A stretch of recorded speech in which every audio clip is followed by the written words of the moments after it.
शेतकरी बंधूंनो, आपणास माहीतच आहे, सोयाबीनची फुले एका झुमक्यामध्ये 6 ते 10 या प्रमाणात असतात.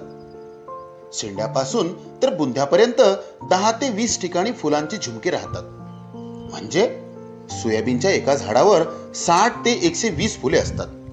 तर यापैकी 50% फुलापासून शेंगा तयार होतात. मग बाकी फुलांपासून शेंगा येऊ शकतात का? तर याचे उत्तर आहे होय, येऊ शकतात.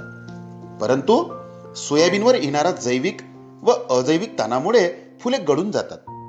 यापैकी सोयाबीनवर येणाऱ्या विविध अळ्या, जसे की उंटअळी, लष्करी अळी, हिरवी अळी, यामुळे फुलांचे खूप मोठ्या प्रमाणात नुकसान होते.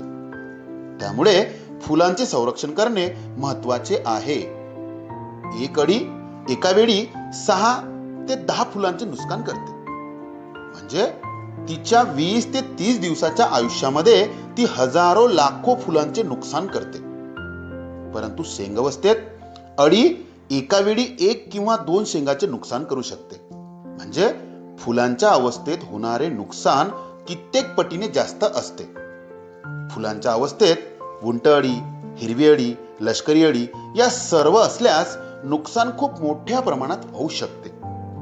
लक्षात ठेवा, उत्पादन वाढीची गुरुकिल्ली म्हणजे फुलांची सर्वोत्तम सुरक्षा व जास्तीत जास्त फुलांचे शेंगात रूपांतर. चला तर शेतकरी बंधूंनो, आमच्या सोबत फुले वाचवा अभियानमध्ये सामील व्हा. धन्यवाद.